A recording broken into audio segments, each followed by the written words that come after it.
Disclaimer: ang kwentong ito ay base sa tunay na karanasan na isinalaysay mismo ng taong sangkot. Gayunpaman, upang maprotektahan ang kanilang pagkakakilanlan at para na rin sa seguridad ng mga taong nabanggit, may ilang pangalan, lugar at detalye na sadyang binago. Ang layunin ng kwentong ito ay magbahagi ng karanasan, magbigay babala at magsilbing paalala na hindi lahat ng nakikita natin ay maipapaliwanag ng siyensya. Ang mga pangyayaring may kinalaman sa mga nilalang tulad ng aswang, engkanto, o iba pang supernatural na elemento ay bahagi ng paniniwalang bayan ng mga Pilipino. Hindi ito layuning maghasik ng takot o sirain ang reputasyon ng anumang lugar o kultura. Mag-ingat sa mga lugar na hindi mo kilala. Sa mga liblib na sityo, hindi lang kalikasan ang dapat mong katakutan, minsan, may ibang mga matang nakatingin sa iyo sa dilim. Ako si Elmer, 32 anyos, at kasalukuyang nagtatrabaho bilang teknisyan sa isang kumpanya ng construction equipment sa Quezon City.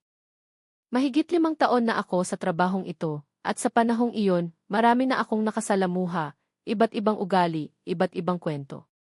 Ngunit sa dami ng mga nakasama ko, isang tao ang hindi ko makakalimutan, si Marlon, isang tahimik, marespeto, pero may kung anong misteryo sa kilos at pananalita.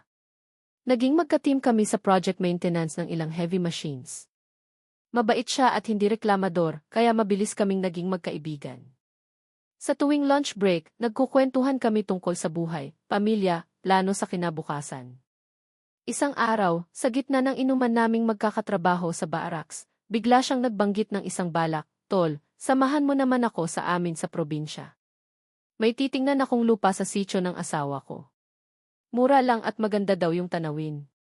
Parang gusto kong mag-invest habang maaga." Natawa lang ako nung una. "Sitio? Saan yan? May signal ba dyan?" tanong ko. Sagot niya, "Medyo liblib pero safe naman." Doon kasi lumaki si Mrs. at parang pinapamana ng kamag-anak niya yung lupa. Hindi ko agad sineryoso. Pero paglipas ng ilang araw, inulit niya ang imbitasyon. Hindi na ito sa tono ng biro, seryoso na. Sabi niya, importante raw ang pupuntahan at ayaw niyang mag-isa, lalo't unang beses niyang babalik doon matapos ang ilang taon. Wala raw siyang tiwala sa ibang tao, ako lang daw ang alam niyang mapagkakatiwalaan. Medyo natahimik ako. Hindi ako mahilig magbiyahe, lalo na sa mga lugar na wala sa mapa. Pero dahil sa pagiging magkaibigan namin at siguro dahil na rin sa pakikisama, napilit niya akong sumama. Sa opisina, may isa sa mga kasamahan naming si Mang Erning, isang matanda na, ang biglang sumabat nang marinig ang usapan namin. "Dun ba yan sa sitio Bagong Ilog? Anak ng tokwa, hindi kayo dapat tumuloy dun." Nagkatinginan kami ni Marlon. "Bakit ho, Mang Erning?" Hindi sumagot agad si Mang Erning. Tumunga nga muna siya sa malayo, tapos dahan-dahang nagsalita, "May nangyaring hindi maipaliwanag dun dati. Mga nawawala. Mga sigaw sa gabi." Hanggang ngayon, wala pa ring sagot kung anong nangyari sa mga taong iyon. Pabirong tumawa si Marlon, baka gawa-gawa lang yan. Matagal nang hindi nako-question ang mga ganoon. Pero nakita ko sa mata niya ang bahagyang pag-aalinlangan. Nung gabing yon, hindi ako agad nakatulog. Paulit-ulit kong iniisip ang sinabi ni Mang Erning. Totoo kaya yun? O baka tipikal na alamat lang sa mga liblib na lugar? Kinabukasan, tinawagan ako ni Marlon at sinabing ready na raw lahat, sasakyan, schedule, at pati pagkain. 2 araw ang leave namin sa opisina at tutuloy kami agad sa Sabado. Ang plano, bumiyahe ng maaga, tumingin ng lupa at kung okay, ayusin ang papeles kinabukasan bago bumalik. Sa panahong iyon, tila nawalan na ako ng choice. Parang hinihigop ako ng isang hindi maipaliwanag na puwersa. Hindi ko alam, pero sa loob-loob ko, may kaba na akong nararamdaman, hindi dahil sa biyahe, kundi sa lugar na pupuntahan namin. Nang dumating ang Sabado, maaga kaming nagkita sa terminal ng bus sa Cubao. Bitbit namin ang ilang gamit, flashlight, pocket knife, power bank, at bottled water. Si Marlon ay may dalang lumang mapa at parang amuletong nakasabit sa kanyang liig, isang pulang pouch na tila may laman na buto o bato. Nang tanungin ko kung ano yun, sagot niya, pangontra lang. Sabi ng lolo ng asawa ko, wag daw aalis ng bahay sa sitio Bagong Ilog nang walang ganito. Napakunot noo ako. Kung may ganyan pala, bakit mo pa ako sinama? Ngumiti siya ng pilit, Mas okay may kasama kaysa mag-isa. Mas kampante ako pag may maaasahan. Sa oras na iyon, parang may umigting sa loob ko, takot. Pagdududa, hindi ko maipaliwanag. Pero huli na para umatras. Nasa biyahe na kami at hindi ko alam, sa paglalakbay naming iyon, hindi lang lupa ang mabibili ni Marlon, kundi pati ang sarili naming kapalaran. Alas 5 pa lang ng umaga ay nasa terminal na kami ni Marlon sa Cubao. Maaga pa pero puno na ang mga pasahero, karamihan ay mga pauwi ng probinsya, may mga bitbit na bayong, karton at sako ng bigas. Kami, 2 backpack lang ang dala, pero mabigat ang dalahin ko sa dibdib, kaba na hindi ko maipaliwanag. Ang destinasyon namin, Sitio Bagong Ilog, sa bayang hindi ko pa naririnig kahit kailan. Sa pagkakaalam ko, hindi ito kalinya ng mga sikat na probinsya. Ayon kay Marlon, bahagi raw ito ng isang bayan sa timog, pero kailangan mo pang lumihis mula sa National Road, tapos ay maghabal-habal, at sa huli, maglakad ng mga 2 oras sa bundok. Pagpasok pa lang namin sa bus ay ramdam ko na ang kakaibang simoy ng biyahe. Sa tuwing sinusulyapan ko si Marlon, seryoso ang kanyang mukha, parang may iniisip na malalim. Hindi na siya tulad ng masayahing katrabahong kilala ko. Makalipas ang mahigit 6 na oras sa bus, bumaba kami sa isang lumang terminal sa bayan ng San Lorenzo. Doon ay naghintay kami ng habal-habal, ang tanging paraan para makarating sa sitio. May nakausap si Marlon na parang dati na niyang kakilala, si Kuya Joven, matangkad, payat at may malalalim na mata. Pabalik ka na naman, tanong ni Kuya Joven, habang tinititigan si Marlon. Titignan lang namin yung lupa. Kaibigan ko si Elmer. Samahan mo kami hanggang dulong bahagi. Tumango lang si Kuya Joven. Ilang sandali pa, nakasakay na kami sa habal-habal. Dumaan kami sa magubat na kalsada, bako-bako, maputik, at puro masukal na damuhan sa magkabilang gilid. Halos 1 oras din ang biyahe bago kami huminto sa dulo ng kalsada, sa paanan ng bundok. Hanggang dito na lang ako, sabi ni Kuya Joven. Kayo na ang maglakad paakyat. Hindi na ako tumutuloy doon simula nung huli. Napatingin ako kay Marlon pero di na siya nagsalita. Tahimik kaming nagpaalam kay Kuya Joven at sinimulan ang paglalakad. Habang binabaybay namin ang masukal na daan, palalim ng palalim ang pakiramdam kong para bang may nakatingin sa amin mula sa kagubatan. Hindi na ito imahinasyon lang, ilang beses ko nang nararamdaman ang malamig na hangin kahit tirik ang araw, at ang tunog ng mga dahong para bang may bigla ang kumikiskis sa likuran namin. Lingon ako ng lingon pero walang tao.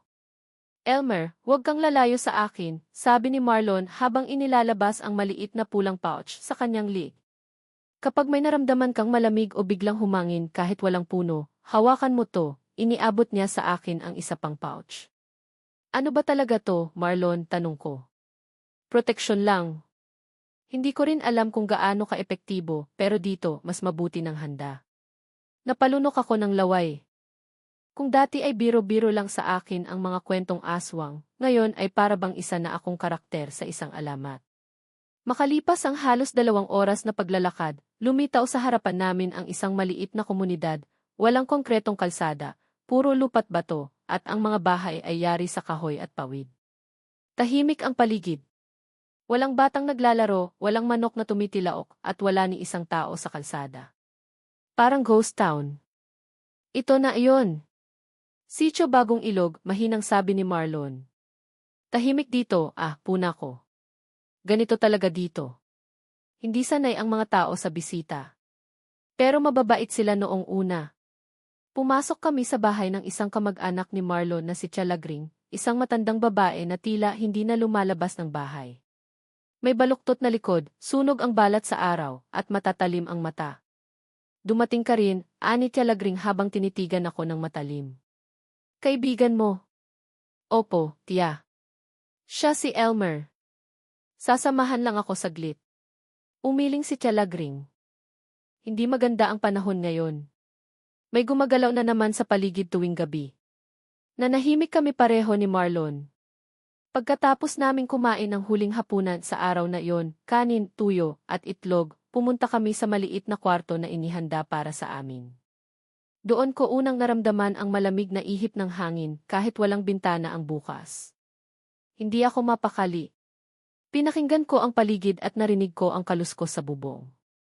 Akala ko pusa lang pero paulit-ulit ang tunog, parang may gumagapang mabigat, madulas at tahimik. Naririnig mo yon? Tanong ko kay Marlon. Huwag mong pansinin. Madalas yan dito. Sanay na ako. Sanay? Paano ka masasanay sa ganito? Noong gabing iyon, hindi ako nakatulog. Sa dilim ng gabi, sa katahimikan ng sitio, para bang mas naririnig mo ang bawat pintig ng puso mo. Ang bawat kaluskos sa paligid ay tila bulong mula sa kagubatan. At sa bawat bulong, parang may nagbabantay nagmamasid naghihintay. Sa liblib na sitio na ito, hindi ko alam kung anong klase ng lupang tinitingnan ni Marlon. Pero simula pa lang, pakiramdam ko'y hindi lang lupa ang inaangkin dito, pati kaluluwa. Kinabukasan, pagkagising namin ni Marlon, madilim pa rin ang paligid kahit 6:00 na ng umaga. Makapal ang hamog at parang may manipis na usok na dumadaloy sa pagitan ng mga puno. Tahimik pa rin ang buong sitio, at kahit pa may araw na, kakaiba ang simoy ng hangin, tila mabigat, malamig at may halong lansa. Matapos ang mabilis na agahan, inaya na ako ni Marlon patungo sa lupang balak niyang bilhin. Ayon kay Tialagring, nasa may bandang likod ito ng sitio, malapit sa lumang balon at sa hangganan ng gubat. Sabi pa niya, siguraduhin ninyong makabalik kayo bago mag-5:00. Paglampas dyan, hindi naligtas sa labas. Hindi ko na tinanong kung bakit. Basta sumunod na lang ako, habang unti-unting naninikip ang dibdib ko sa bawat hakbang palayo sa mga bahay. Pagdating namin sa lugar, isang malawak na bakanting lot ang bumungad sa amin. Malapit ito sa isang makapal na gubat, at sa gitna ng lote ay may isang lumang balon na natatakpan ng mga tuyong dahon at lumot. Tahimik. Wala ni isang ibon. Wala ring kulisap. Nakakatakot ang katahimikang iyon, parang patay ang buong paligid. Dito raw ang lupang ibinibenta, sabi ni Marlon habang hawak ang papel ng titulo. Malaki ito, halos 1 hektarya. Maganda sana kung mapapatayuan ng rest house o bahay bakasyonan. Lumakad ako palibot sa lugar. Napansin ko ang mga sunog na bahagi ng lupa, parang may sinunog na bagay, pero wala namang abo. Tapos ay may mga bakas ng paa hindi sa tao, hindi rin hayop. Malalaki, mahahaba ang daliri at paliko-liko ang direksyon. Mar, nakita mo ba to? Tanong ko habang itinuturo ang mga bakas. Lumapit siya at napakunot noo. Hindi yan normal. Parang hindi hayop to, biglang bumalot ang katahimikan. Ilang sandali pa, may narinig kaming parang boses, mahina, halos bulong, at paulit-ulit ang sinasabi, umalis kayo. Umalis kayo. Umalis kayo, nagkatinginan kami ni Marlon. Walang nagsasalita. Saan galing yon? Bigla akong nilamig. Hindi ko alam kung pawis ba o hamog ang bumalot sa batok ko. Hinila ako ni Marlon. Tara na muna. Bumalik tayo. Mamaya na natin balikan to, hindi maganda ang timpla ng hangin. Habang palayo kami, naramdaman ko na parang may nakasunod sa amin, hindi tao, pero parang mabigat ang presensya. Sa gilid ng mata ko, nakita kong gumalaw ang mga damo. Nang tumingin ako, wala naman. Pero ilang saglit lang, may narinig kaming tinig ng babae, umiiyak, nagmamakaawa. Tulungan niyo ako. Hindi ako makaalis. Nandito lang ako, nanindig ang balahibo ko. Si Marlon, natigilan din tiningnan niya ang balon. Napalunok siya. May sabi-sabi noon pa may batang babae raw na nalunod dyan sa balon. Hindi na raw nakita ang bangkay. Hindi ako nakapagsalita. Sa puntong yon, para na akong gustong umalis at bumalik sa syudad. Pero si Marlon, tila mas lalo pang interesado sa lugar. Kinuha niya ang cellphone niya at kinuhanan ng video ang paligid. Sabi niya, para daw maipakita sa misis niya. Pagbalik namin sa bahay ni Tialagring, nakita naming may 3 matatandang babae na nakaupo sa sala. Tahimik sila, pero lahat nakatitig sa akin. Hindi ko alam kung galit ba sila o may nais silang sabihin. Bakit mo siya dinala dito? Tanong ng isa, si Lola Pina, na may boses na garalgal. Kaibigan ko po. Kailangan ko ng kasama. Balak ko pong bilhin ang lupa para sa pamilya ko. Umiling si Lola Pina. Hindi yon basta-bastang lupa. Ipinangako iyan ng ninuno sa kanila. Hindi yan dapat basta bilhin. Lalo na kung may dalang ibang enerhiya ang kasama mo. Napakunot noo ako. Ano pong ibig niyong sabihin? Tumingin siya sa akin ng diretsyo, tapos bumulong, may sumusunod sa iyo. May nagising ka kanina. Kinabahan ako ng sobra. Hindi ko alam kung ano ang ibig niyang sabihin, pero simula noon, parang may bigat na sa likod ko. Pakiramdam ko, hindi lang kami ni Marlon ang nandito. May iba pang presensya, tahimik, pero palapit ng palapit. Hindi na kami pinayagang lumabas kinagabihan. Ayon sa kanila, may mga nilalang na naglalakad kapag lumubog na ang araw. Mga dating tao, pero ngayon nabura na ang kaluluwa. Ang lupang tinitingnan ni Marlon ay sinumpa raw noon pa, dahil sa isang kasunduang nilabag ng kanyang ninuno. Minsan, ang murang lupa may kapalit, bulong ni Tialagring habang isinasara ang bintana. Pagbagsak ng gabi, narinig naming muli ang iyakan ng babae mula sa labas ng bahay, tila mula sa may balon. Si Marlon, di mapakali. Tinitigan niya ako at sinabi, Elmer, may hindi ako nasabi sa'yo. Hindi lang lupa ang habol ko rito.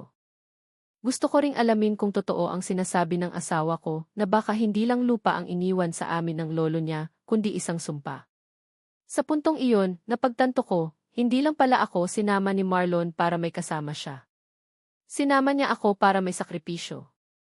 Hindi ko alam kung anong klaseng gabing sasapit, pero matapos ang revelasyon ni Marlon tungkol sa sumpa at sa sekreto ng kanilang pamilya, pakiramdam ko ay lalo akong nalugmok sa kaba. Gusto kong umalis, pero hindi ko na alam kung paano. Wala kaming signal at wala ring kasiguraduhang maihabal-habal na papayag bumiyahe sa 10 oras ng gabi. Kaya napilitan akong manatili. Mga bandang 8:00 ng gabi, nagsimula ng magbukang multo ang buong paligid ng sitio Bagong Ilog. Ang mga bahay ay nagsarado ng bintana at pinto. Walang sinuman sa kalsada. Walang ilaw na nakasindi maliban sa isang gasera sa sulok ng bahay ni Tialagring. Tila ba buong sitio ay nag-aabang ng pagdating ng isang bagay o ng isang nilalang. Sa loob ng bahay, naupo kami ni Marlon sa lapag, habang si Tialagring ay abalang naglalagay ng asin sa may pinto, sa bintana at sa ilalim ng kama. Kumuha rin siya ng bote ng langis at nilagyan ng bawang, dahon ng saging at itim na kandila. Pinatungan ito ng lumang rosaryo. Ito lang ang panangga natin, bulong niya. May amoy ang laman ng tao. Lalo na kapag bagong dating. Hindi ko na alam kung ako ba ang tinutukoy niya, pero hindi ko na rin tinanong. Sa labas, nagsimula ng umihip ang malamig na hangin. Humuni ang isang uwak sa 10 oras ng gabi. Sumunod ang tila pagaspas ng pakpak. Hindi lang isa, kundi parang maraming lumilipad sa ere. Doon ko unang narinig ang isang uri ng tunog na hindi ko malilimutan habang buhay, parang boses ng batang umiiyak, pero may halong alulong. Huwag kang lalabas. Kahit anong mangyari, huwag mong buksan ang pinto, mariing bili ni Marlon habang tinatakpan ng kumot ang bintana. Pero napasigaw ako nang may kumalabog sa bubong. Isang malakas na tunog, tapos may parang gumapang. Dinig ko ang kuko o mga paa na kumakalmot sa bubong. Sunod ay may aninong dumaan sa labas ng bintana, mabilis, mahaba ang buhok, at tila hubad. Diyos ko, sabi ko. Ano iyon? Hindi tao, sagot ni Tialagring. Hindi na sila kagaya natin. Matagal na silang kumakain dito. Ang gubat na iyan. Lugar nila iyan. Ang lupa. Isa yang pook na inialay sa kanila ng isang pamilya, at may dugong kailangang ialay taon-taon. Bigla kong naalala ang sabi ni Marlon na may iniwang sumpa ang lolo niya. Tila ba ang lupang iyon ay inalay sa mga aswang kapalit ng yaman, kapangyarihan o kaligtasan. Ngunit kapag hindi na ipagpatuloy ang kasunduan may mangyayari. Habang palalim ang gabi, sunod-sunod ang mga kababalaghan. May kumakatok sa pinto, mahina pero paulit-ulit. Elmer, tulungan mo ako, boses ng babae, pamilyar. Nanlamig ako. Mar, si Camille ba iyon? Asawa ni Marlon, umiling siya. Imposibleng siya. Nasa Maynila siya. Huwag kang makikinig. Iyan ang tinatawag nilang manunukso. Kunwaring kakilala mo pero sa sandaling pagbuksan mo sila, sisingilin ka na. Tinitigan ko siya. Marlon, anong singil? Hindi siya sumagot. Tiningnan niya lang ako at may biglang luha na tumulo sa kanyang mata. Parang may inaalala o pinagsisisihan. Maya-maya, narinig namin ang tunog ng kuko na kinakaskas sa pader. May gumagapang. Unti-unti, may aninong dumungaw sa bintana, matangkad, payat, may pulang mata. Mga bagong laman sariwa patsi. Sumigaw si Tialagring habang binuhusan ng langis ang may bintana. Biglang umalingasaw ang usok at nawala ang anino. Pero hindi pa tapos. Biglang may sumigaw sa kabilang bahay, isang matandang babae. Napag-alaman naming si Lola Pina, isa sa mga matandang binalaan kami. Narinig namin ang kalabog, sabay sigaw ng saklolo. Kumakain sila, ah. Napapikit ako. Sa isip-isip ko, hindi na ito kwento. Hindi na ito urban legend. Ito na ang aktwal na laban para mabuhay. Pagdating ng hating gabi, mas tumindi ang mga tunog, may paghiyaw ng mga aswang, pagaspas ng pakpak, at pag-ungol na hindi makatao. Akala mo'y fiesta ng mga demonyo. At sa gitna ng lahat, bigla akong nilapitan ni Marlon. Elmer, kung sakaling may mangyari sa kindalhin mo to, inabot niya ang isang lumang diary. Nandito ang lahat ng sikreto pati kung paano matatapos ang sumpa. Hindi ko alam kung anong gagawin. Nanginginig ang kamay ko habang hawak ko ang lumang diary. Narinig ko ang huling sigaw mula sa labas, isang tinig na parang galing sa ilalim ng lupa. Ang dugo ang kabayaran, isa sa inyo ang dapat maiwan. Hawak-hawak ko ang lumang diary na iniabot ni Marlon habang patuloy na lumalakas ang kaguluhan sa labas. Parang fiesta ng mga nilalang mula sa impyerno ang nagaganap, nag-aalumpihit sa ere ang mga tinig ng mga nilalang na hindi ko man lang kayang bigyang mukha. Mga sigaw na parang nanggagaling sa ilalim ng lupa. Masangsang na amoy. Matutulis na kaluskos sa bubong. Elmer, basahin mo na, bulong ni Marlon. Kailangan mong maintindihan kung anong klaseng lugar to at kung bakit ko talaga sinadya kang isama. Napakabigat ng sinabi niyang iyon. Napalunok ako ng tuyo at sa ilalim ng lamparang nanginginig ang ilaw, binuksan ko ang diary. Makinis pa ang balat pero may mga dugo at itim naman sa gilid. Ang unang pahina ay may nakasulat na pangalan, Artemio G. Villarreal, 1952, ang lolo ni Marlon. Tandang-tanda ko pa. Unang lihim, kasunduan ng kadiliman. Habang binabasa ko ang diary, unti-unting lumilinaw ang kabuuan ng sumpa. Isinulat ng lolo ni Marlon na noong 1950, sinakop nila ang lupaing ito mula sa isang tribo ng mga mambabarang at mangkukulam. Sa kagustuhang magkaroon ng permanenteng tahanan, nakipagkasundo si Artemio sa pinuno ng tribo, isang matandang babae na tinatawag na Aling Binailan. Kapalit ng lupa at yaman, dapat daw ay mag-alay si Artemio ng isang kaluluwa bawat 7 taon. Bawat alay ay dapat sariwa, walang muwang at hindi taga-sityo. Sa bawat sakripisyo, pinangakuan siyang magtatagumpay sa negosyo, hindi magkakasakit, at ang kanyang pamilya ay hindi tatamaan ng gutom o kamalasan. Ang pangakong lupa ay may halagang di masukat. Pero ang bawat kagat ng lupa may katapat na laman. Artemio G. Villarreal, Oktubre 1955, nagsimula raw siyang mag-alay ng mga bisitang aksidenteng naliligaw. May mga manlalakbay na nawawala at hindi na natatagpuan. May mga batang naglalaro sa kakahuyan na hindi na nakauwi. Hanggang sa isang araw, ang kanyang sariling anak ang sinubukang kunin ng mga nilalang dahil nakalimutan niyang mag-alay. Ikalawang lihim, ang balon, ang lumang balon sa gitna ng lupa, iyon pala ang altar ng mga nilalang. Diyan inihuhulog ang mga sakripisyo upang kunin ang mga halimaw sa ilalim. Ang balon ay may sariling buhay, humihinga raw ito sa gabi. Minsan, umuuga at naglalabas ng amoy ng bulok na laman. Sa isa sa mga huling entry ng diary, isinulat ni Artemio, nakita ko ang anyo ng isa sa kanila. Hindi na ito tao. May mukha itong puno ng mata at katawan na parang kasukasuan ng insekto. Pero nagsasalita siya gamit ang boses ng anak kong babae. Napapikit ako sa takot habang binabasa ang bahaging iyon. Ang pawis sa batok ko'y halos yelo na sa lamig. Umalingaw pa rin sa isipan ko ang narinig kong tinig kagabi, Elmer, tulungan mo ako, na tila boses ng pamilyar na babae.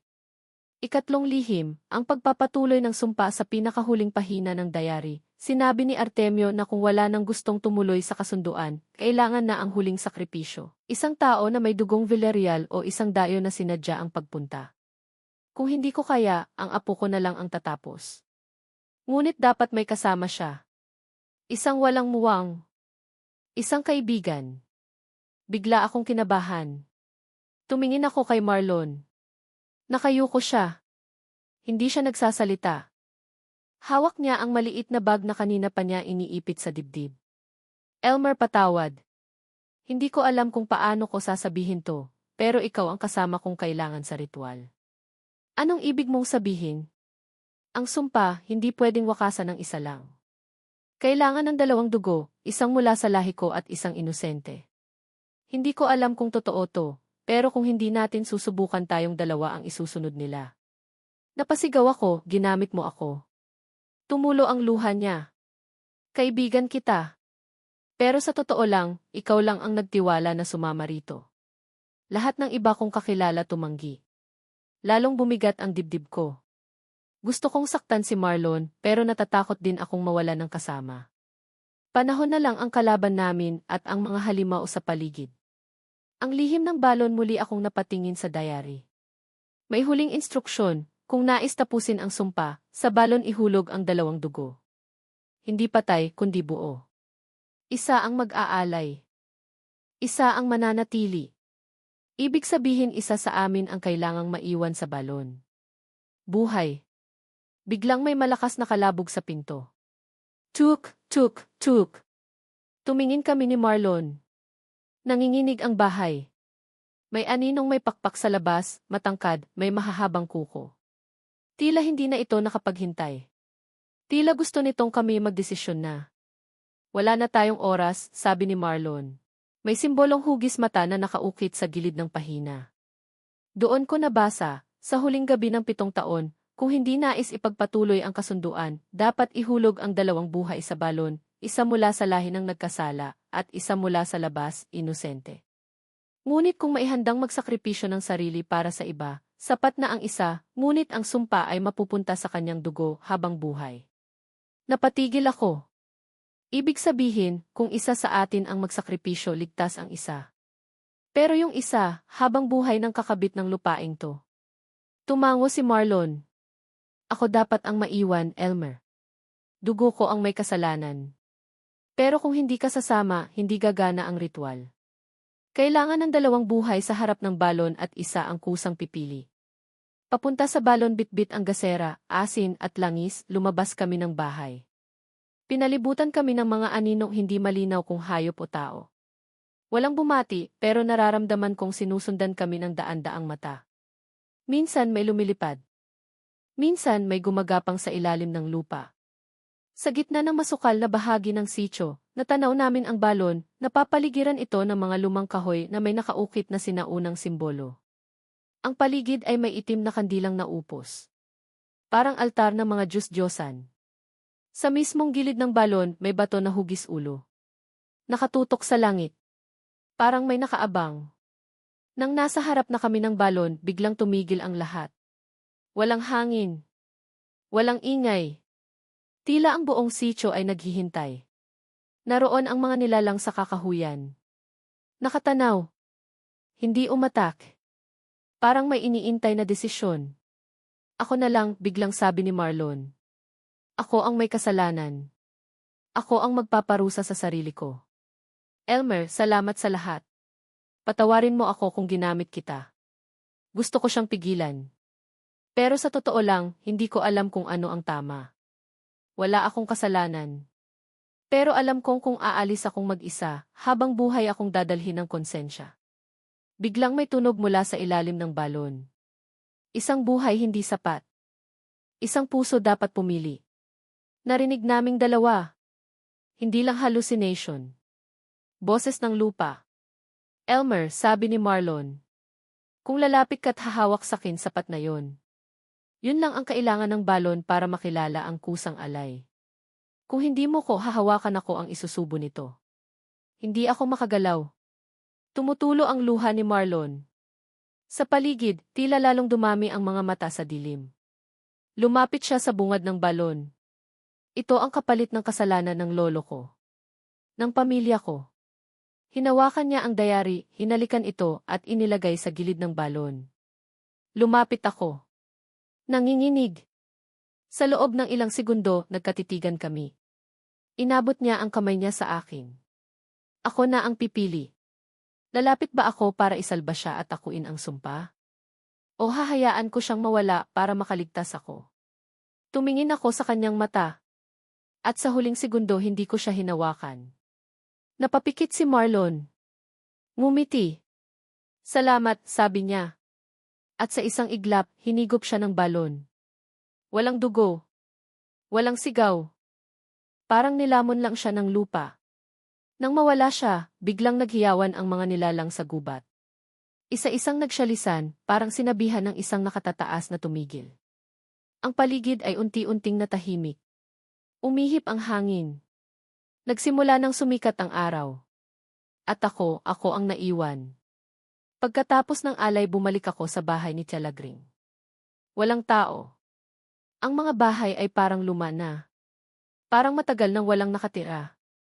Ang mga kandila ay patay na. Ang asin ay tinangay ng hangin. Kinabukasan, isang habal-habal ang dumaan. Hinatid ako sa highway. Walang tanong. Parang wala silang alam.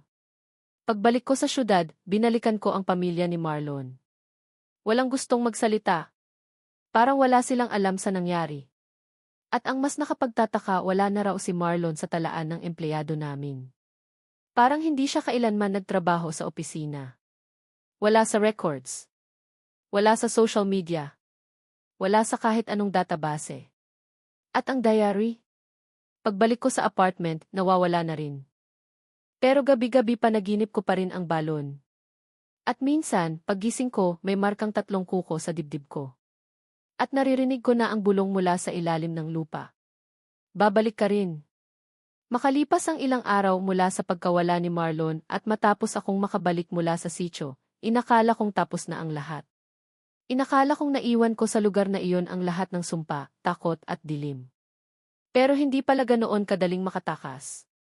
Pagbalik ko sa Maynila, may isang uri ng bigat na hindi ko maipaliwanag. Akala ko ay pagod lang. Pero gabi pa lang ng unang araw ko sa apartment, may naramdaman na agad akong kakaiba. Mga simula ng kababalaghan habang nakahiga ako sa kama, narinig ko ang tunog ng gripo sa banyo, tumutulo. Wala naman akong binuksan. Pagpunta ko roon, nakita kong may bahid ng itim na likido sa lavatory. Parang langis, pero may amoy ng bulok na karne. Nilinis ko agad. Binaliwala ko. Ngunit pagbalik ko sa kama, may nakaukit na 3 kuko sa ulunan ng aking kutson. Parang marka ng kamay ni Marlon, pero mahaba na ang mga kuko. Parang hayop na hindi ko maipaliwanag. Kinabukasan sa opisina, lahat ay tila nagkakatinginan sa akin. Parang may hindi maipaliwanag na takot ang mga tao sa paligid ko. Yung dati kong kaibigan na si Jenica, na palaging kasabay kong mag-lunch, bigla akong iniwasan. Okay ka lang ba, Elmer? Tanong ng team leader ko. Naman. Bakit? Ewan ko. Iba ang aura mo ngayon. Parang ang bigat ng presensya mo. Hindi ko masabi kung totoo bang ako ang nagbago o kung may nakikita silang hindi ko nakikita. Ang multo sa salamin gabi-gabi, panaginip ko pa rin ang balon. Minsan, naririnig ko ang tinig ni Marlon. Minsan naman ay boses ng matandang babae na pamilyar, si Aling Binailan. Isang gabi, habang nagsisipilyo ako sa harap ng salamin, may dumaan sa likod ko. Puting anino. Sa gilid ng paningin ko. Paglingon ko, wala. Pero sa mismong salamin, nakita ko siyang nakatayo sa likod ko. Maputla. Walang mata. Ngumiti. Binasag ko ang salamin. Kinabukasan, sugat-sugat ang kamay ko. Doon ko naisipang magsaliksik. Paghahanap ng kasagutan, binalikan ko ang mga lumang email at file sa computer. Wala na si Marlon sa records. Pero may nahanap akong lumang printout ng deed of sale ng lupa na binili niya. Nakasulat ang pangalan ng may-ari, Lee Villarreal, pero walang first name. Tinawagan ko ang munisipyo ng probinsyang pinuntahan namin. Nang tanungin ko ang sitio Ghi, sinabi ng empleyado, "Sir, wala pong ganong sitio sa mapa namin. Abandoned area po yan since 1984. May sunog pong nangyari riyan dati. Lahat ng tao raw ay parang nawala." Kinilabutan ako. Paanong walang nakatira roon, ilang tao ang nakita ko? Paanong abandoned na ang lugar, kung may tumanggap pa sa amin? Lalong bumigat ang loob ko. Parang ang realidad ay pilit kong hinuhubog para maging normal, pero hindi na normal ang mundo ko. Panibagong alay? Pagkalipas ng isang linggo, habang pauwi ako mula sa trabaho, may nadaanan akong batang lalaki sa kalsada. Madungis, naglalakad mag-isa. Tiningnan niya ako at biglang ngumiti. Sabay sabi, hindi ka paligtas. Hindi sapat ang alay. Napahinto ako. Lumingon ako sa paligid. Wala nang ibang tao. Pagtalikod ko, wala na rin ang bata. Mula noon, araw-araw akong sinusundan ng mga senyales, isang bangkay ng pusa sa harap ng apartment ko. Putol ang ulo. Itim na balahibo sa loob ng refrigerator. May mga kalmot sa pader na tila galing sa loob ng unit ko. Mga ibong patay sa balkonahe, parang nahulog sa langit. At sa bawat panaginip ko, mas lumalapit ang balon. Hanggang sa isang gabi, bumalik siya sa panaginip ko. Pagbabalik ni Marlon, sa panaginip, nasa loob kami ng kagubatan. Ako'y nakatayo sa harap ng balon. At sa loob nito, dahan-dahang umaahon si Marlon. Pero hindi na siya katulad ng dati. Maputla. Mahaba ang kuko. Puti ang mata. May mahaba siyang sugat sa dibdib, parang hinugot ang puso. Elmer, Marlon? Ikaw ba yan? Tapos na ang kasunduan. Pero ikaw ang bagong ugnay. Anong ibig mong sabihin? Habang buhay kang konektado. Ang lupa, ang balon, ang dugo na sayo na. Hanggang may susunod kang madadala roon, ikaw ang tagapangalaga ng kasunduan. Napasigaw ako. Pagkagising ko, may dugo sa sahig ng apartment ko. Hindi sa akin. At sa likod ng pintuan, may sulat, isa V. Isa, Jenny lang. Sa pagitan ng dalawang mundo, hindi ko na alam kung ako'y gising o tulog, kung ako'y tao pa o bahagi na ng madilim na kasunduan. Naramdaman ko na parang hindi na ako basta nabubuhay sa normal na mundo. Para bang may kalahati ng kaluluwa ko'y naiwan sa sitio, sa balon, sa kadiliman. At dito sa syudad, anino na lang ang dala ko. Minsan, habang nakasakay ako sa jeep, tinitingnan ako ng mga tao. Sabi ng isang matandang babaeng nakatabi ko, anak, may nakasunod sa likod mo. Hindi mo ba nararamdaman? Po. May aninong hindi sa mundo natin. Taga-ilalim. Taga-lalim. At doon ko naisip baka hindi pa tapos ang kwento. Baka ako na ang susunod na tagapaghatid. Baka kailangan kong bumalik. O baka may isama ako. Isa, Jenny lang. Ang mensaheng iyon sa likod ng pintuan ko ay naging parang sumpa sa bawat araw ko. Habang patuloy akong nabubuhay sa lungsod, lalo kong nararamdaman na hindi ko na pag-aari ang sarili kong buhay. May kung anong nilalang o puwersang nagmamatsyag sa bawat kilos ko, at alam kong hindi ito matatapos hanggat may isa pa. Ngunit sa halip na humanap ng isasakripisyo, gaya ng pahiwatig ng kasunduan, nagpa siya akong tapusin na ito. Sa paraang hindi pa sigurado kung posible, pero iyon lang ang natitirang paraan para makalaya, ang muling bumalik sa sitio. Ang paglalakbay pabalik 2 linggo mula nang makuha ko ang mensahe, nilakasan ko na ang loob kong bumalik. Naisip ko na kung mananatili akong walang ginagawa, tuluyan akong mawawala sa sarili. Hindi na ito basta takot, kundi pagkabulok mula sa loob. Sa aking muling pagbalik sa probinsya, hindi na ako dumaan sa opisyal na daan.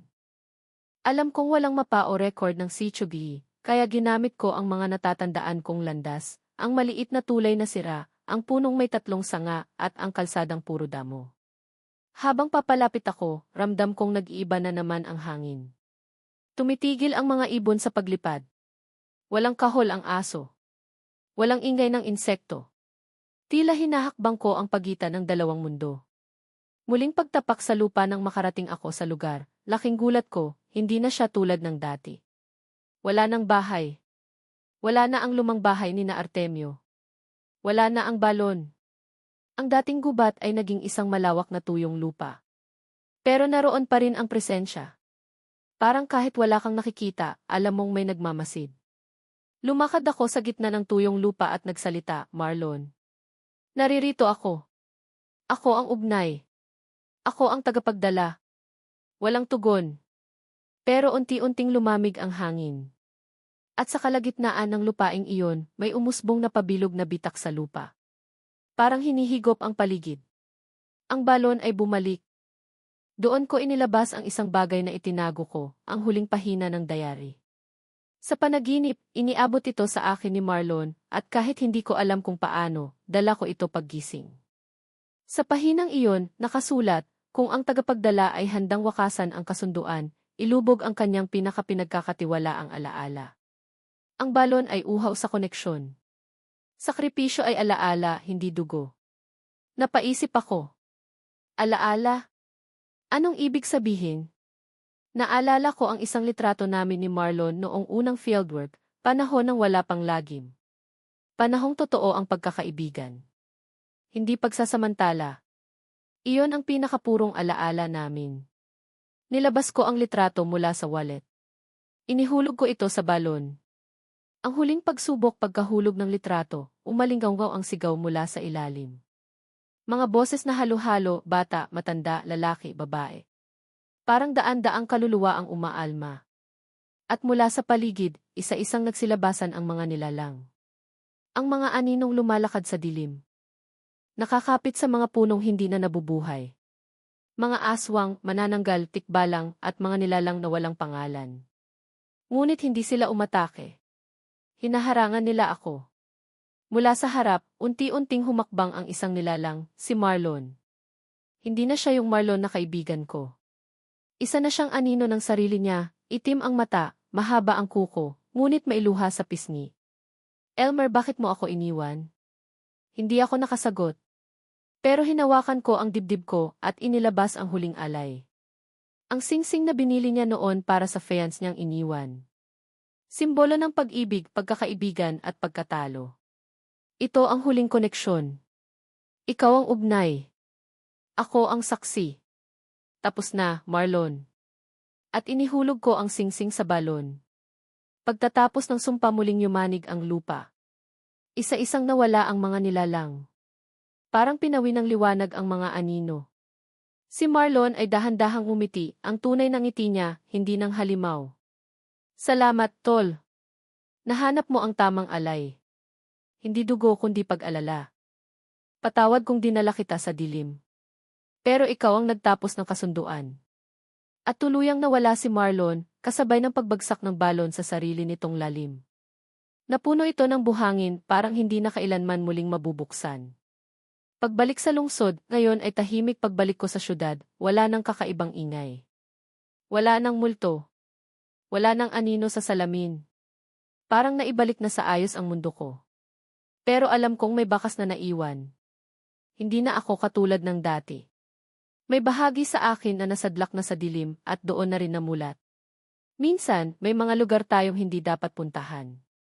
Minsan, may mga taong hindi dapat piliting alamin ang lihim. At minsan, ang tanging paraan para makalaya ay ang tanggapin na may mga kababalaghan talagang hindi para sa mundong ito. 12